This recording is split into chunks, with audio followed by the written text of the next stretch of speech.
there's going to be something that gets you started, but then think about what is going to be motivating to me in the long term. But it has to be important and accessible to you.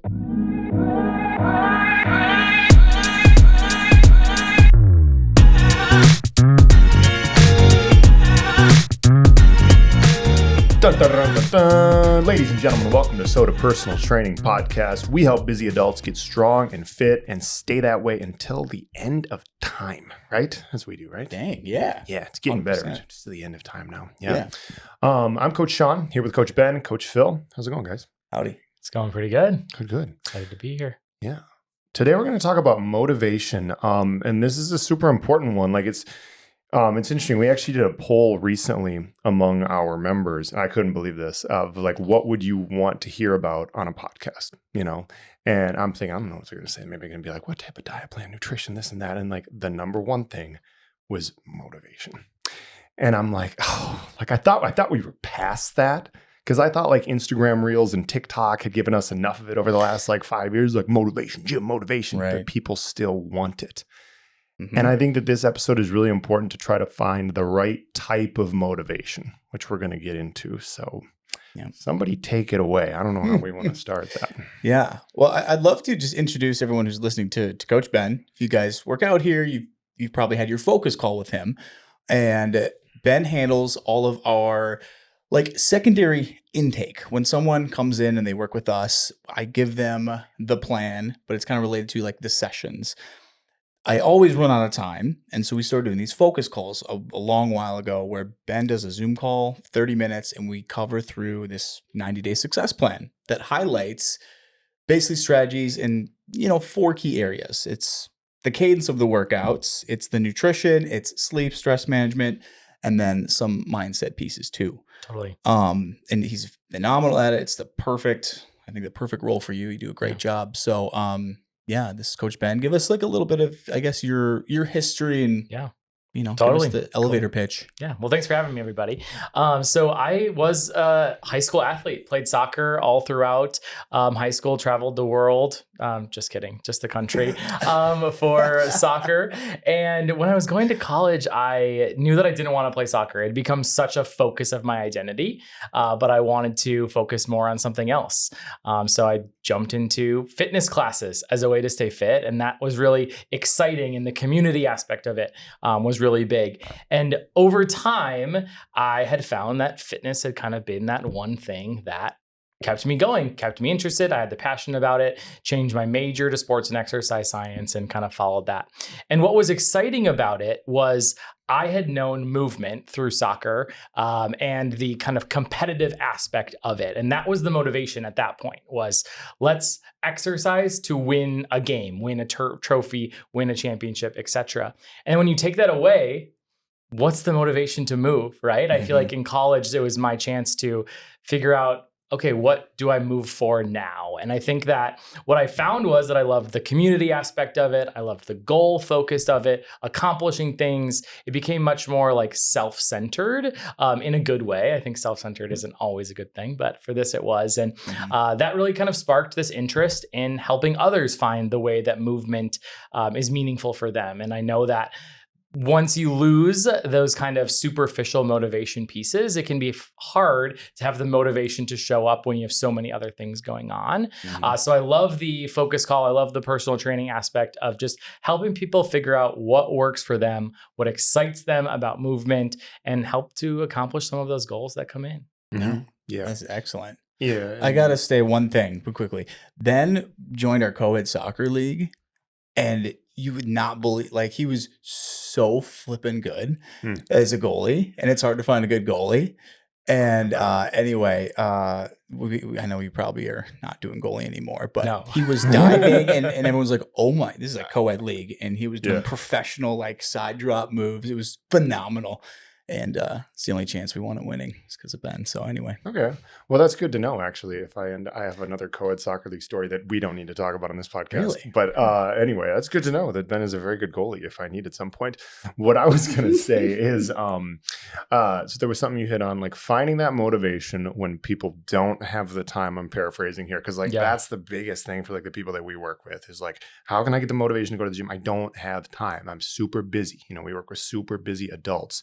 I guess like what have you found you know in the calls that you've done with people and just talking to people, like, well, we can go over like kind of the, you know, the different types of motivation, but like what have you found are some of the keys, like just to get people to find that little motivation they need to stick with the exercise routine? Yeah, for sure. I think one of the things that we see most often, especially with busy adults, is that the kind of claim on their time is so high that there's so many other things that they need to do that by the time they check all of those boxes, maybe their energy is really low. And they're feeling like, oh, it's just another thing I have to add into my day. Yep. And for a lot of people, like, especially if you haven't moved for a while, movement isn't enjoyable, right? There's like soreness to it. There's pain sometimes to it. There's this realization you have to come to that I'm not 25 years old anymore. And that's like a lot to face for a lot of the people that we work with, right? So those kind of common things that maybe fitness professionals use as motivation to exercise aren't always present with a lot of the people that we work with.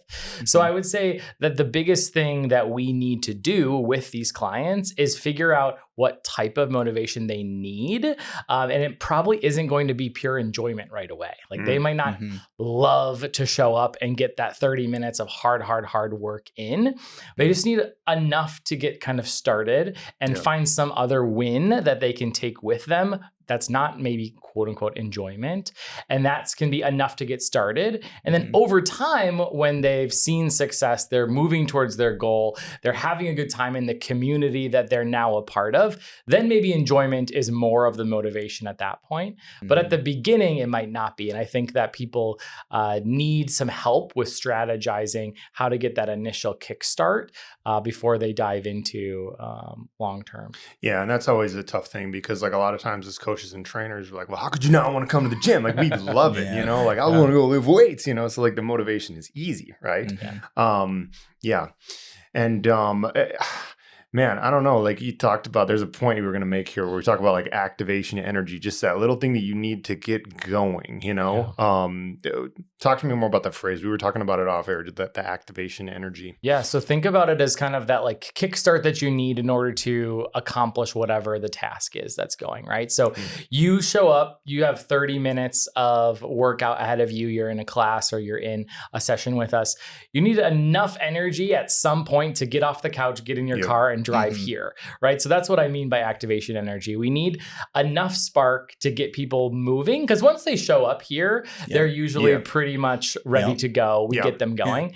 But there's the, okay, I'm sick or my car broke down. I can't make it to the gym. Like we hear, I don't want to call them excuses, but sometimes they're kind of just little roadblocks that can stop our clients from hitting that kind of activation energy that they need to just get in. And I don't think it's necessarily that they're lazy or that they're not committed to their goals, but there's just not enough motivation at that one moment to kind of activate the power to show up to whatever the workout is. And that's not just for our sessions, it's for really any behavior that you want to do. And a lot of this motivation that we're talking about is linked to behavior change. And it can be any behavior that you're trying to change. But I think exercise and nutrition, sleep habits make the most sense for our population. With that activation energy, I mean, you put it in perspective, it is hard enough for people to sometimes get in their car and drive here, right? Yeah, it's still like tough. 80% of it. And then you think if you don't have the accountability of a scheduled session, right? There's times I've gone to do my own workouts and I sit in the car. I'm like, I'm just gonna get this email done. And then I'm like, oh, I got that other thing I'm going to do, right? And there's nothing actually pulling me forward, and it takes more activation energy to be like, okay, I can go anytime in the next 30 minutes. It's like, no, you need some of that gentle pressure to like get there. It's harder the more self-motivated you're trying to become, essentially. Totally. And I think that one way that fitness professionals can kind of make it harder on our clients is this kind of like pain cave mentality of training where like, okay, they're here. I'm going to put them through the hardest workout possible. Yeah. And then they end up in this like puddle of sweat on the ground. And they're like, oh, that was such a good workout, but I'm so exhausted. Yeah. Well, then the next time they show up or they think about showing up, they're going to be like, I have to have enough energy to get through the pain cave workout again. And they're like, I don't have it today. So then they just go ahead and say, all right, I'm not coming today because I don't have that much energy to do it. Correct. Whereas if we just showed up and did something, that's still better than nothing, which I know is a topic you guys talk about all the time on the podcast, is like, we don't need to get a 10 out of 10 workout, end up in a puddle for it to count. And there's going to be days where you show up and you're motivated to get that done. And then there's going to be days where the activation energy and the energy that you have to give are going to be much little smaller. So how can we kind of set people up for success to overcome that kind of phrasing and that focus? And like what you just said needs to be like a public service announcement. Like everybody needs to understand that is like, you shouldn't be, your workout at the gym with your trainer or whatever should not be ending in a puddle of sweat. Can't get up off the floor. I'm almost dead. Yeah. Like never. It like pretty much never should be like that outside of the soda games, which I was in that position, but like it shouldn't be like that because number one, like you're actually going to regress by doing that too often on your physically, you're going to regress. And then you're not going to want to come back, like you just said. And so like, this is the point I would try to hammer home to people is like, the workout doesn't have to be like that big or challenging of a commitment, you know, like get in for, maybe it's a 30-minute workout. Maybe it's a 15-minute workout, you know, like just keep the ball rolling, keep things moving, keep some momentum, you know, people always think they got to get in and do this, you know, hour and a half session. I don't know what, like it doesn't have to be like that. And sometimes that's not even the best thing for most people. You know, it's better to do 20 to 30 minutes than a full hour and a half. I don't know. So if you're a tired like parent too, everyone's tired parents, ridiculous. When you're a tired parent, like, and you know, days you're going to feel like I can give a 10 out of 10. We're still going to give it like a 7 or 8, right? We're not going to totally take advantage of it because you're going to get wrecked the next day. But if you're like, I have a 6 to give today, okay, then we're going to do a 4 or 5. And that's still 70, 80% of the way there. Yeah. That's the idea. So. Totally. And I feel like the strategies or like the focus that we can help is either one, how do we get the motivation to overcome that activation energy to get people in here? And I think there's lots of different ways we can do that. Or two, we just need to lower the activation energy as we've been talking about, where there's just less barrier, there's less kind of dread for what's coming, and just like, I can accomplish that today. I can get my 5 minutes. I can get my 15 minutes in. I think you've talked about it as well, Phil, that sometimes just like showing up and driving to the gym and saying, okay, if I get to the gym, I can turn around and go home is enough to get you started. That once you get there, you're like, okay, I could go home or I'm already here. I might as well. So kind of like giving yourself permission to be like, all you have to do is get there and you can turn around and go home. By the time you get there, you're going to want to go in and do something, hopefully. I think it was like a 2-minute, I think it's called the 2-minute rule or something. That's a James Clear tactic from Atomic Habits where a guy started to build success. He literally first day drove by the gym, right? And the next day he went in the parking lot and just watched. And the third day he walked in and then he walked out, right? And he slowly built. But the theme to all this, and progressively he ended up getting into the gym and working out. The theme there is consistency. He just kept taking a bit of a further step into it. And so it, you know, going from 0 to a 60-minute workout can seem extremely daunting. So it's just these little baby steps. And when people come in, because I talk to people sometimes before they're actually ready, not in every case, but there's this idea of these stages of readiness to change, right? And this isn't a lot of like training certifications, the psychology side of training, where the first 2 stages, they're actually not ready, but they might have reached out. They might have driven by. And we try to identify that to help set them up for success, because sometimes it's not the right time to start. You know, it has to be important enough. So anyway. When is the right time to start? Like, talk more about that. So, you know. 20 years ago, like they say. No, but come on, like, you know what I mean? Because any of you guys. Yeah, I think like one of the main focuses is like trying to harness the motivation when it's highest. I feel like we talk about this often when someone reaches out to a personal trainer, that's going to be their most motivated point to work with a personal trainer, because they overcame that activation energy, that fear of reaching out for help, that if we don't kind of get them going right away, then that like motivation kind of falls away. So I feel like keeping people and getting people started on their journey right when they're like most interested, or kind of have already overcome some of that energy, is the best time to get them started, and then keep them going with it. I think there's lots of strategies that we can do to keep them going once that spark has started. That was going to be my next question, because that's often the hardest thing, and maybe you're going to come back to it, but should we dive into it now? Like then how to keep the motivation going? I think so. Yeah. Because, okay, let's do it. And a good way, I think, to articulate this idea of when is the right way to start, right, is there's let's say we're on like a ledge. We're up, we're looking down, and whenever someone's ready to get help, we're like there. But they have to jump high enough where we can actually pull them up, and then we try to keep them there. But guess what? It's not gonna. Well, you got to comment on my metaphor again. I love them. It's a pretty good metaphor.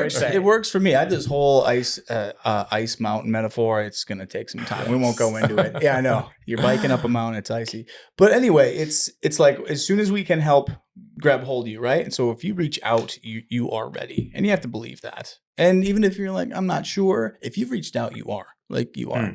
But then staying motivated, because it's exciting at first. Yeah. The first 4 weeks is kind of new. You get over, it's just different. It gets us out of that plane of normalcy. And then about 4 to 6 weeks in, there's going to be a drop where what got you excited might not be there. And maybe you didn't lose as much weight as you thought, right? So then what keeps you moving forward? And from my perspective, it's the other things, the community. It's been at the right intensity, so you're not super beat up. You're starting to get more energy. Like our job is to help demonstrate and celebrate those wins with you, because a lot of people are not necessarily recognizing the wins they should yet too. And there's science behind all of those things that you just brought up. And I think that that's a good time to kind of jump into these types of motivation that we are implementing. Because like I said before, I think a lot of people are jumping to types of motivation that they're not quite ready for, or they haven't quite accepted. And we know that science and research has kind of created this spectrum of motivation, which we have from extrinsic motivation to intrinsic motivation. So extrinsic motivation, meaning that the motivation, the locus of control of that motivation is very much outside of that person. There's some external force that's motivating them to complete that. All the way to intrinsic motivation, where that locus of control is inside. You're doing it for pure enjoyment, XYZ. And I think a lot of people, like I spoke about, jump right to, okay, I have to enjoy this, or it has to be part of my identity right away, when we know that that's not where most of our people are coming from. And there's other types of motivation we can use, especially at the beginning, that I think a lot of people find value in. And then over time, it becomes closer and closer to be part of your identity. You have that intrinsic motivation. Keep going. I was going to say the first one is what we call external regulation. So this is some sort of super external force that's kind of pushing you to accomplish a task. And this is kind of your reward or punishment motivation. So you show up to your workout, you get $5 gift card to Amazon. You're probably going to be semi-motivated to show up, right? You're getting that reward. I hope no one is getting a punishment as a result or a result of not going to their exercise. We're going to come back to toxic motivations in a minute. Yeah, keep going. But I think that providing an opportunity to get some sort of reward is a really, really good way to get people started. Because a lot of people, especially in today's day and age, find value in kind of the financial, the gift of it all. So that's why challenges work, right? If you complete 15 workouts in 1 month, you get a $100 gift card to someone. We've seen a million different versions of this. Star chart. Exactly. It's the star chart. We know that people are really motivated by that external force, that reward that they can get. There's even apps now that will give you money for exercising. They'll keep track of your heart rate, etc. And it's a great place to start. I think that if we can get people enough activation energy to get going, then they have that reward that's kind of keeping them going for those first 3 months or so. or even 1 month can be Yeah. really helpful. Yeah. But we know that over time, that external reward isn't going to be enough to keep going. There's going to be that reward coming from somewhere else, and that's going to draw our attention. So we know it's not a long-term solution to exercise or any sort of behavior motivation, but we know that's a good place to get people started. Yeah. How do the apps work? Sorry. Right, I think we should talk about Hold that. on. Where do they get the money I know. from? Should we get like a sponsor from one of these apps? So the one that I use is called Paceline. And basically it connects to your wearable. Yeah. It tracks the number of minutes that you are exercising or how many steps you're completing. Yeah. And you get points. And every so many points, you can redeem those for rewards. You can redeem them for gift cards. You can redeem them for discounts on various health and wellness materials, etc. How about Chipotle? So those are Chipotle was one of them previously. For It's real? not anymore. I'm signing up. Which would be something great. Yes. Another one that I've heard of is called Better You. And that's another one that it tracks your sleep. It tracks a bunch of different behaviors that are important to people's health. And if you complete them on a regular basis, you get these random rewards, $5 gift cards for completing those things. So it's kind of a nice way to get people started.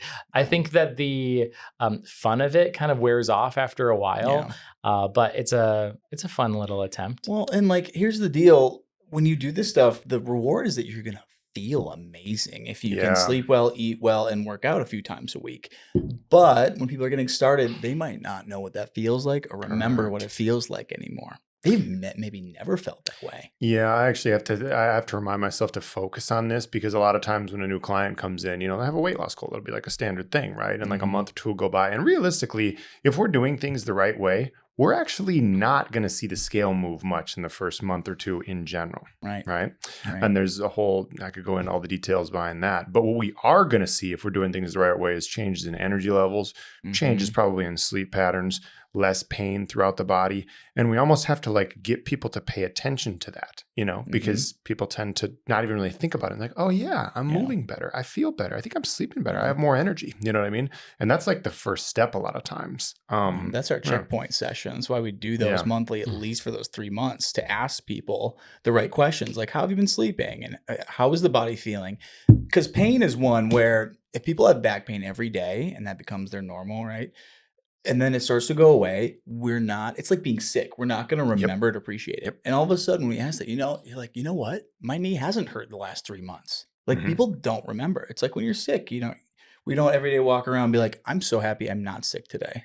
Right. Yeah, exactly. And it works the same way with pain in our body, I think, in a lot of ways. Yeah. And I think pain in the body also works negatively with motivation as well. And it's like a whole nother reason why working at 110%, especially for a new exerciser, is really bad, because you're going to be super sore and you're going to view that as a punishment for this exercise, which is going to motivate you not to continue, because that's not something we want to do. Right. So I think avoiding that too much too soon can really be successful in keeping people going. It doesn't take much for people to be sore either. No, not at all. Like a lot of people are just like, I can do more. And I'm like, we're not going to do more. And that's where a personal trainer, I think, is so helpful versus like jumping into a boot camp class or any other like big box gym group fitness style class, which you can kind of shrink into the back. No one knows you're there. When you're working one-on-one with a personal trainer, they definitely know you're there and you have to focus a lot. But you might be kind of pushed into working way too hard. And then you have that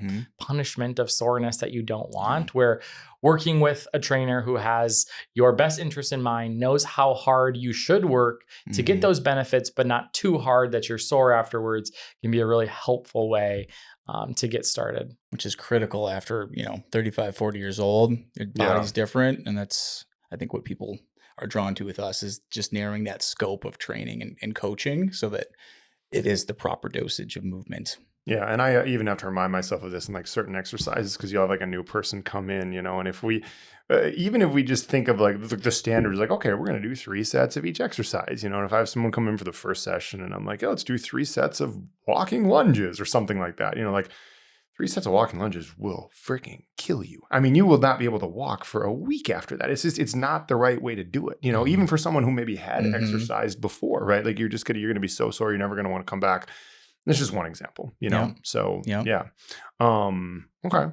Let's keep going through. Do you want to keep going through on the like extrovert, introvert? Yeah. introverge. My God. Phil playing word games again. Intrinsic. Did you listen to the one where he had like the 5 A's or something? Yeah, I did a lot of I listen to all the alliteration. podcasts. But Okay. Yeah. Well, the next one is what we call introjected regulation. The word is not important, but the idea boy. here is the kind of social expectation of the behavior. And that becomes the motivating factor for either doing it or not doing it. So I think for exercise, there's some better and worse like social pressures. I think if your doctor tells you that you have to exercise because your XYZ is not headed in the right direction from like a health metric standpoint, you're probably going to be really motivated, but it's not going to feel good. So you might be motivated to start. You might like try working with a trainer because your doctor tells you to, but you're not really like kind of having that strong connection because the doctor's not checking in with you every day to make sure you have that pressure. So it's a good way to get the activation energy started, not a good way to keep people motivated. There's also this feeling of, everyone else around me is exercising. I should be doing it too, because that's kind of what society is telling me to. It can be a good way to get started, but it's not always a great way to continue. The good parts of social motivation are really the community aspect that can be created, where you feel part of a community. And if you don't show up, you're letting that community down, whether that's a workout partner, whether that's a small group, whether that's a class where you're connected with other participants.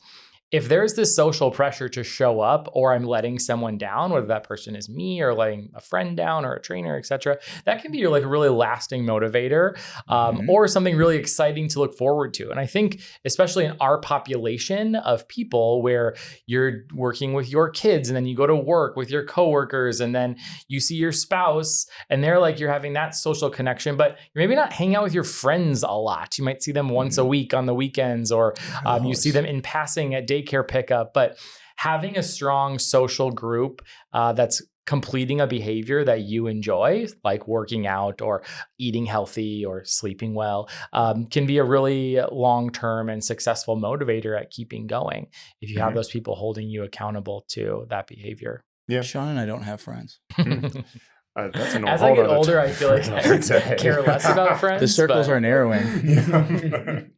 No, that's great. I think one thing I'd like to add is there's part of the motivation factor is it's one of these two things. People usually lack either the information of what to do or the implementation. There's another alliteration word for you. But that one is true. Like, what do I do? I'm 40 now. My back hurts. Like, I can't run anymore. What do I do? But the implementation, the accountability, like you said, of who's going to help me connect the dots, because I'm not as disciplined as maybe I want to be yet. Yeah. Were you going to say something? I was going to ask a question that almost kind of like takes it back to the beginning, but did you have a thought? I was just going to say, I think nailing home here the importance of finding like an intentional community. I think some people like the kind of social fun aspect of a lot of the group classes that are out there, but there is a bit of anonymity to it, right? Where no one's really kind of like holding you accountable in those spaces. So they're really exciting and fun, but no one's going to know if you're not there, right? Sure, so making sure that we have something there. There's one client, I won't say her name, but she was like, she was definitely loved being in class, but she wasn't really like doing the right weights, just kind of dancing a lot. Yeah. And she was like, you should get a disco ball in here. She's like, you should make it like a nightclub. And I'm like, great. So you can't see what you're doing or trip over a set of weights. Like, what are we doing here? Like, come on. It does get into enjoyment, which we'll get to eventually, but there's a healthy blend. You get some good Well, music. You still got to have the lights on though. Come on. Yeah. No, and I have a few clients that are like that. They legitimately like they hate lifting weights. They do not like lifting weights. You know, they kind of know they need it, so they come here, right? They don't like strength training. They like all of the workouts that are closer to that. You know, that are closer to like an environment like a disco ball. Like the music's loud and it's cycle spin. I don't know, whatever it is, right? Yeah. And like, yeah. So I don't know. What are you guys' thoughts on that? Of like how to create the right environment? I only laugh because I feel like if anyone knows me, trains with me, I think I'm a very overly social coach when I'm in the gym, to the point where sometimes we talk more than we should, and we should exercise harder. But I feel like I have such a strong connection, rapport with my clients that part of that is just like, okay, I had to go with Ben to figure out what the best restaurant to go to is, Yeah, or the yeah. TV Right. show that's on. Like, there's that relationship built Mhm. and that talking and that community and that socialization that is really helpful. Yeah. Mhm. I got to kind of keep balancing to make sure we're working hard enough Yeah. in Yeah. there. But I think the show up to your workout, don't talk to anyone the whole time and then Yep. leave, like, isn't a way to get people to stay, especially Mhm. those people that are craving the social interaction. And Yep.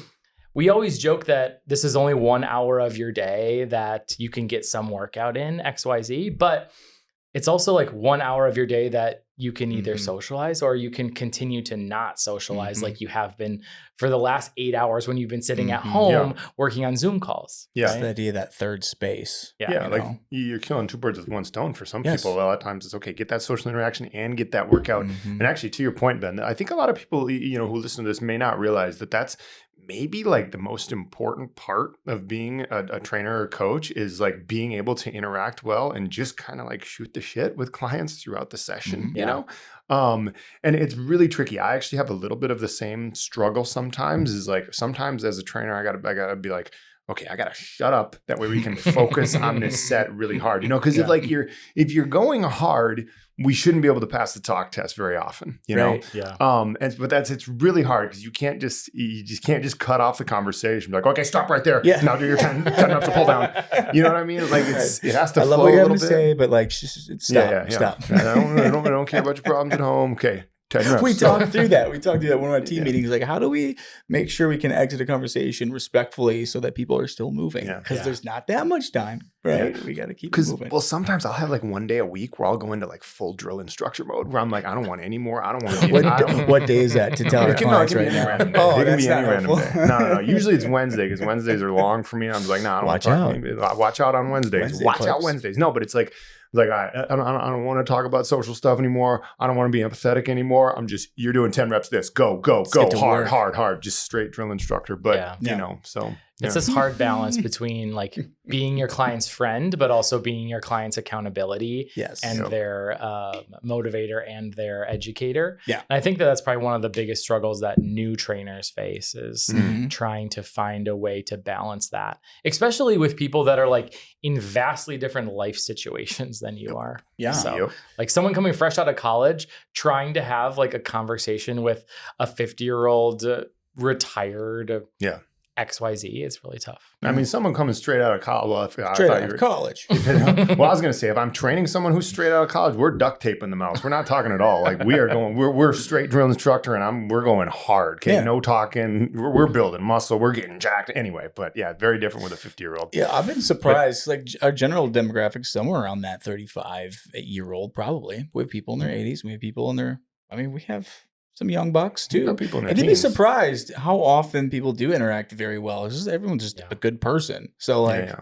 the ages, we find the commonalities in our model, especially the small group.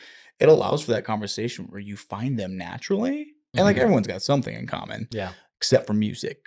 Like no one can agree on the music. The next quarterly survey members, I'm not putting anything about the music. I'm sorry, we're trying. We can get people to come around on You just have no gangster music. rap from the 90s and 2000s. I We can don't get them to think come I can't around get on to it. It's down sprinkled for in that. there. I have Come a on, rap man. playlist. It's Yeah. clean too. Exactly. Yeah. And I Anyway. guess Ben and Blake can't come around on the rap music for No, exercise. it's not for me. And- Does Blake Well, listen to okay. Nickelback? Is he like a Nickelback I dude? can do Nickelback. Yeah. I'm Does Blake back, do I'm Nickelback? back. Just I got felt my like- license back. I got this feeling. I in feel my like face. Blake was giving you crap for listening to Nickelback. I was like, wait a minute, he's got a Yeah. Punisher decal on his truck. He's like, what? Blake, I'll scrape that thing off if you want me to. But Oh. anyway, there's the So- dig. I was Sorry, gonna say there has to be a dig. for sorry, Coach Blake. bud. Well, yeah, there would be more probably, but no, but like motivation. This is the real part of it. Is the music? Yeah. You know, It is. music's a big one. It is. Yeah, and I do have some people, Phil, who tell me like I would be so much more motivated to come here if the music was better. So just keep But like, that what does in that mind. mean?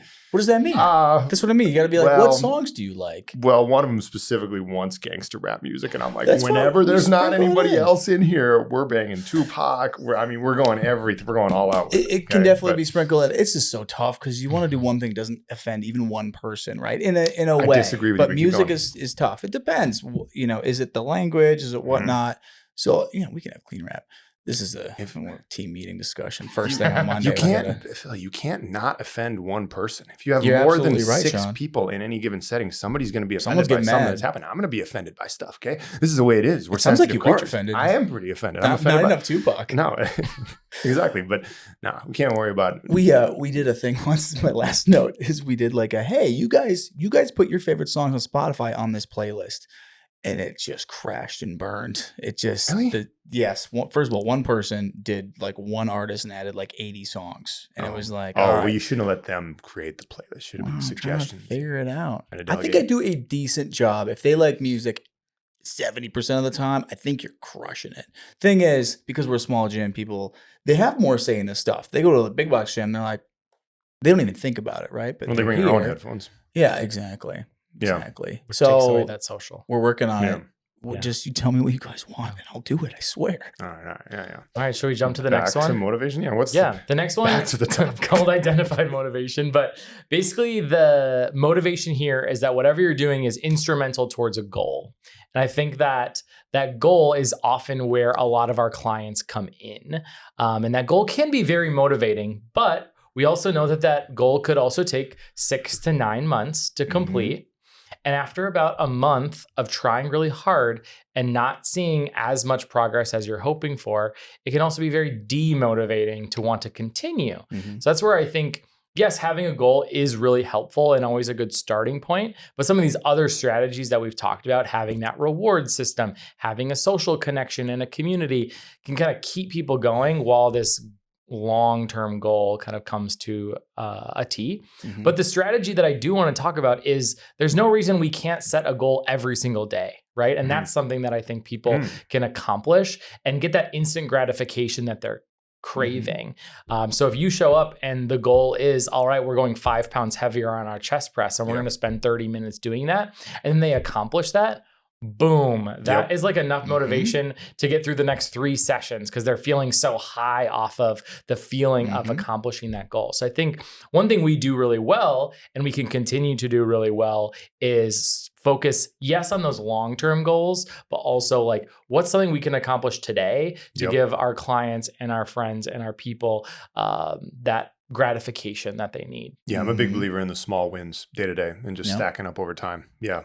Yeah, it takes a little more awareness than I think people allow themselves. You know, it's like we do have to reflect a little bit. Okay, so let me ask you this. So like when, you talk to people, we all talk to people a lot about this, what do you guys think is, if you're trying to motivate people and you're talking about like little goals, what are the best type of goals for most people to be setting on a regular, even daily basis? Is it how much weight can I lift on an exercise? Is it... Might be a good segue into the habit wheel. Yeah. Well, I just think that every single person is different. I think you've talked about this a little bit on previous podcasts as well, that sometimes just showing up and getting a certain number of minutes is a good enough goal.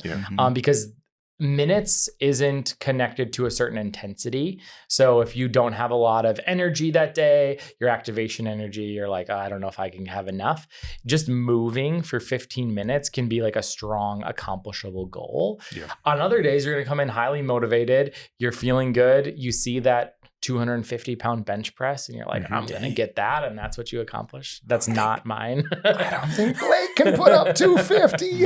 But to get to your question though, I just don't think that there's a right or wrong answer. And I think it can change every single day depending on the mindset, depending on what the approach is.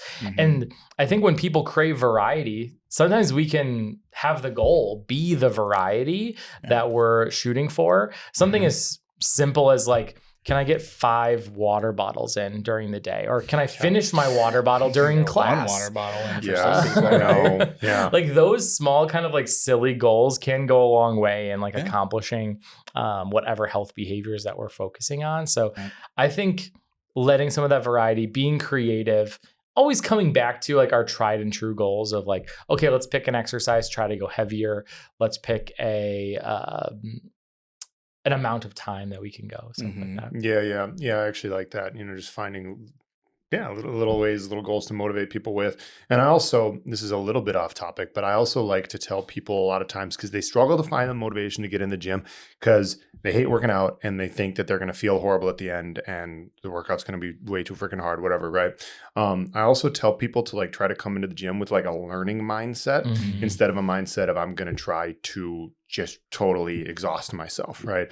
Like if you go into it and try to like learn, maybe I'll learn a new exercise today, or maybe I'll, learn how to, squat deeper, move my body in a different way, like not even tire myself out, So think about it, but think about it that way as well. When you come into the gym, you can just be like, what can I learn in here today? Or what's interesting about this place rather than this is going to suck and I'm going to suffer, right? Yeah. And Phil, you brought this up. I think one of the strategies we use is this idea of a habit dial where you have multiple kind of intensities of said behaviors. So the one I use most often is just kind of 4 levels. So maybe like level 1 is just showing up.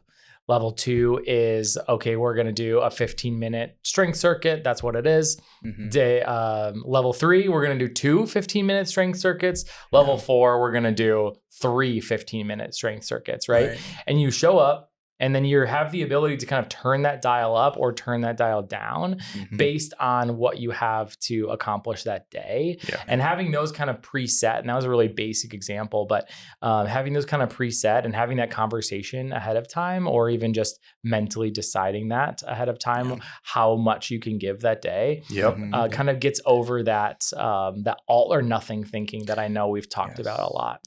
I've got something big on this that I want to share. Is it okay if I do, Sean?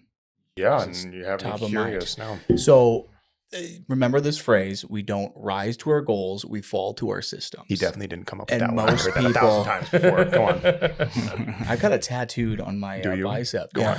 So when we talk about, we want to lean into things that are going to help catch us at the bottom when shit hits the fan, because life is not going to allow us to be perfect and consistent. It just doesn't work that way. So when you have this habit dial, if you will, like, and here's the big takeaway, the workshop for people here. You can write, draw a circle and put 1 through 3, 1 through 5, whatever, and just write at the bottom on level 1 for your fitness, for your nutrition, and for your sleep. What's the level 1 thing that you can do in the craziest of weeks? Okay, so if you got sick kids, there's a deadline at work, your level 1 for movement is I can get outside and walk for 10 minutes, right? Okay. And then you decide what's, at the top end, like when things are really good during the week, what's like a push for me? And the idea is to dial it up or down based on those things. So that's something I encourage everyone listening to do. We have PDFs for this. They actually want a printable version, but it's simple enough, right? What's in your, in your wheel, and every quarter, it's probably going to require some adjustment, but then you can just go forward with the confidence, knowing you have something to lean into. There's always something you can just follow. People want a plan. Yeah. They want the plan. Like, what should I do? They just don't think, what should I do when shit hits the fan? Yeah. Right? Yep. Yeah. You need something easy to fall back on. And even like 5 days of level 1 is better than 0 days or 5 days of 0 levels, right? Yeah. Yeah. Exactly. Not doing anything. So I think sometimes people get in this mindset of, oh, this like little bit isn't going to make a big difference, but we know that it does. And if anything, it kind of gives you that placeholder of coming back to it, and you're still finding time in your schedule to accomplish whatever that task is. So small goals can be helpful along the journey to those bigger goals that maybe get us started. Correct. Like, what crushes motivation? It's the uncontrollables. I think the thing that gets people the most, they're like, I'm just not seeing results. What is it? Right? Like, what's going on here? And I think the goal needs to be, readjusted. Is it, specific, SMART goals, right? Measurable, all that good stuff. But also, I don't think that it's people aren't working hard enough when they are working towards their goals. They're just not working hard enough often enough because there's just too many distractions. Like, there's just too much going on. And so things that we're talking about here, all they're doing is bring it to our awareness, because if it's important enough, the more we think about it, the more that's going to guide our actions. You know, what gets measured gets managed, right? So when we talk Yeah. about these dials, I got them all day long, Sean. Cool. But you know, we want to just bring these things to our awareness, and that will, in fact, make them important enough, or it'll just make us decide, you know what? Actually, I don't care about that. Or maybe the 10 pounds I want to lose, I actually feel great. Maybe I don't care about that as much as I thought when I started. It's almost always the case, especially if they've lost inches off their waist, which is what always happens, right? I need to lose 20 pounds 2 weeks ago, and like, well, I only lost 5 pounds. We're like, well, you lost 2 inches off your waist. And they're like, oh yeah, my clothes have been fitting differently. I guess I don't care about that. Well, and then we get to that point, that kind of like final destination of this extrinsic to intrinsic motivation model, where you get to that intrinsic piece, or what we call integrated regulation, where exercise, movement, whatever the behavior is, becomes part of your identity. And I think that for a lot of us trainers, it's really easy because fitness is our identity. Yeah. But for a lot of our clients, they'll get to that point eventually, right? You talked about the stages of change earlier. This is what we call like the maintenance stage, where you have all those behaviors down and it's become part of your identity. So you keep it going. And I think that's always where we want people to get to, almost where you have to stop having or creating plans, because like you said, the systems are in place. They're kind of second nature. Yep. You get to a point where that time, that 1 hour workout is so important to you that you move everything else around it versus moving it first, which I think is where people often kind of start. And I think that that's really, really important. But I don't want people to think that that's like where they need to go first. I think that comes over 6, 9, 12, multiple years to accomplish. Stuff's like learning a language. It takes so much time in order to be able to speak it fluently. You know, it's a big deal. Stuff is tough, you guys. It is. That's the summary. Stuff is tough. That's the big takeaway. This is kind of hard. Yeah. That's why we exist. That's why we have a business in Minnesota, and it has the most gyms per capita, I think, in the country, right? Like this stuff is, people don't know what to do. Isn't that wild? I think it's because we have like the most lakes per capita. The most like I don't have my phone's being a camera, so I can't look it up. But Minnesota I'm pretty sure is so we're also very trying healthy. to be at the forefront of everything that I feel like we We're don't also want one to of be the healthier forgotten. states. We don't want to be forgotten. Hey, don't forget about us up here. Exactly. Do we have a couple minutes to talk about toxic motivation? Okay, I think definitely we need to allocate time for that. Because I'm not the only one that falls into this category. But like the reason I mention this is because I would say that I'm someone who can be very motivated by the toxic stuff. You know, like what? If dude, like, have you like self-deprecation at Instagram anytime lately? Yeah. You go to my For You page, it's just like all sorts of ideal body everywhere. It's so easy to see, if that's what you're talking about. That's part of it. And then also, like, I'm the type of person who, like, if you get like the toxic masculinity stuff, like, I will eat that shit up. Like, if you just put like a playlist of like Andrew Tate, Wes Watson, and the Liver King all put together, like, I will listen to that for hours and hours and hours and be motivated by it, because like by the end of it, I'm like, okay, they all just called me a bitch, and I need to go get in the gym. I need to work out. And like, my arms are small. And yes, and they said that I don't have enough money, and that I don't have enough nice Bugattis, and that I'm not manly enough. And they said all this, and like the reason that it works. Is because they hit at people's insecurities. Yes. And I still have a lot of them from back. Well, I mean, I still have them, but like from back when I was younger for a lot of different reasons.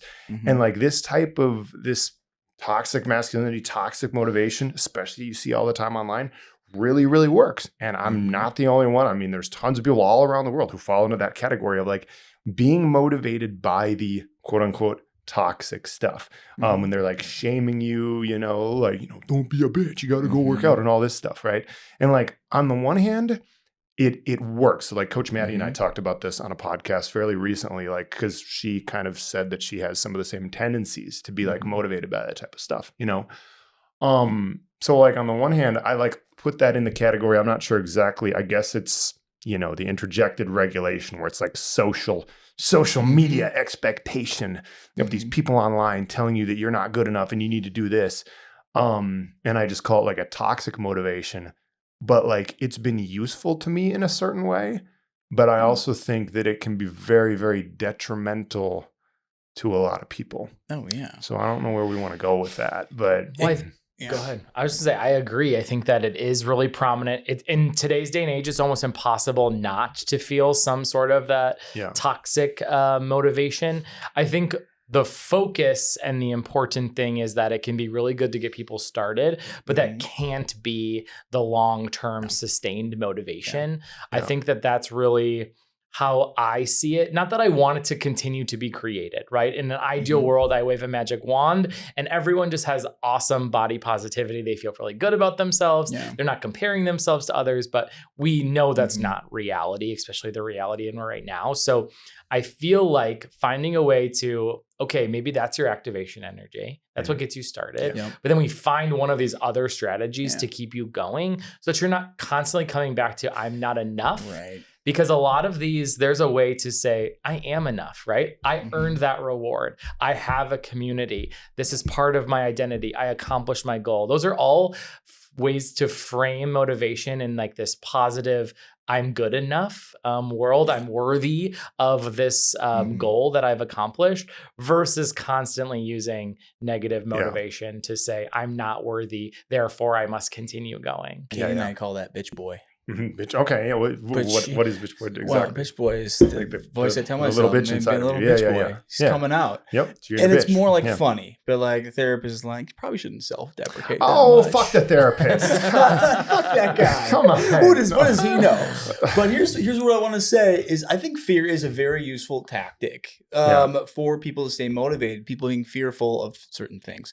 Now, the fear of what other people think, that one is not reliable because you can always be thinking about that one, right? No matter how you maybe change your body or whatnot, that one is just an experience, not a reliable one. But what I think people should be maybe afraid about is if you look at your life, 20, 30, 40 years from now, what does that narrative look like? And are you in alignment and on the right path to see that come to fruition? If you want to be around, play with your grandkids, like be active, water ski until you're whatever age, stuff like that. And then to see if there's alignment with how we're at now. That is something I think can be useful fear that's going to help make it a non-negotiable because when we have that big picture, more than like, I just want to have some abs for summer. Like that's cool, but that's totally separate from that person who's 80 who can get out of bed on their own and stuff like that. So, well, and this gets into a whole nother point of